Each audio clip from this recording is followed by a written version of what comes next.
Good afternoon, my name is Robbie Robinson with your 1pm bulletin. First up, Merseyside Police are continuing to carry out raids around the city in their latest bid to tackle the surge of gun and drug crime.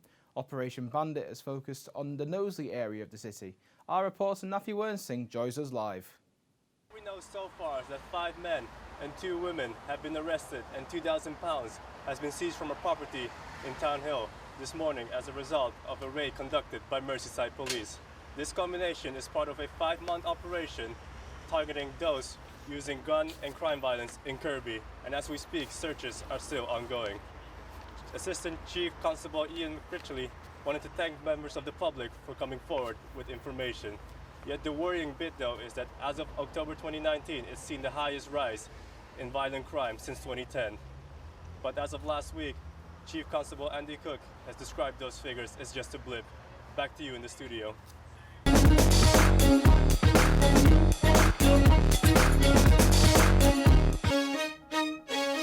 Good afternoon and welcome to Liverpool Live. I'm Nafi Wernsing. And I'm Harriet Morphy-Morris with the latest news from across Merseyside.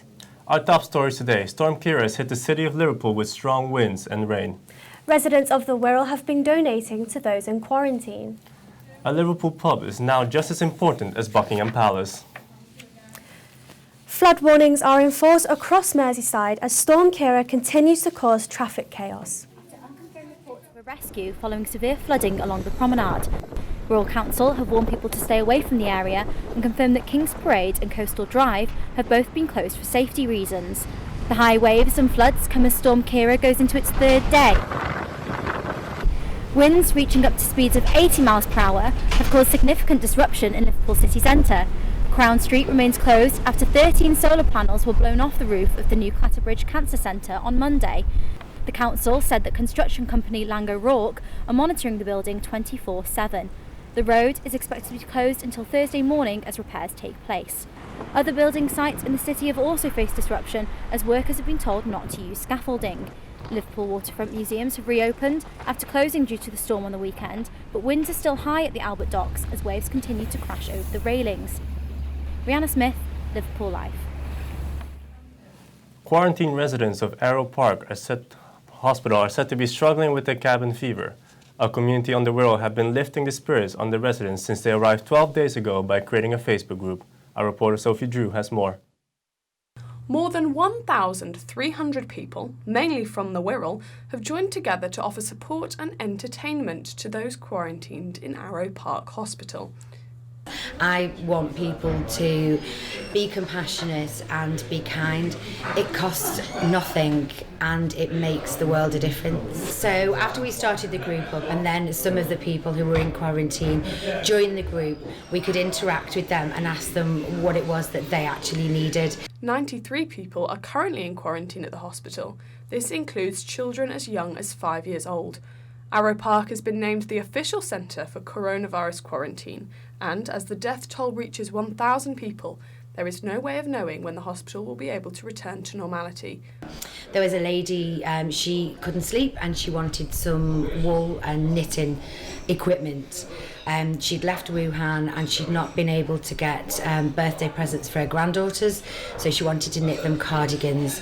So we got all of that stuff for her, and the message we got back was she cried. She was so overwhelmed at the kindness of the people on the Wirral who'd actually provided all this stuff, which is great, and now she's busy knitting away.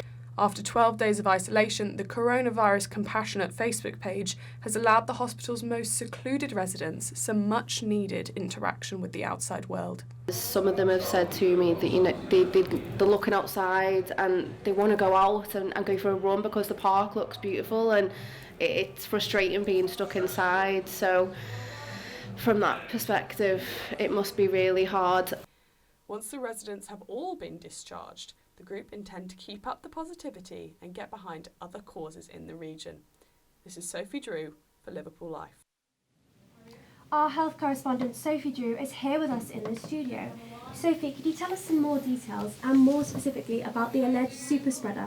Yes, so it was announced this afternoon that the super spreader is actually called Steve Walsh. He's 53 and he's currently being quarantined in St Thomas Hospital in London, although he has now fully recovered. He issued a statement where he said, "I would like to thank the NHS for their help and care."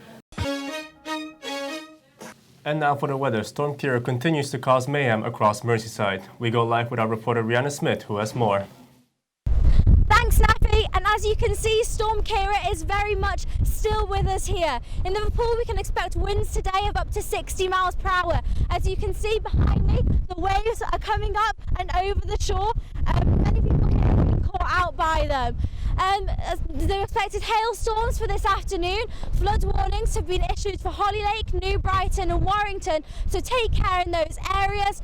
Apart from the rest of the week, it's supposed to be slightly drizzly, but this storm is soon to end. Hopefully by tomorrow. Back to you in the nice warm studio, Naffy. Thanks, Rihanna. We'll leave this here for you.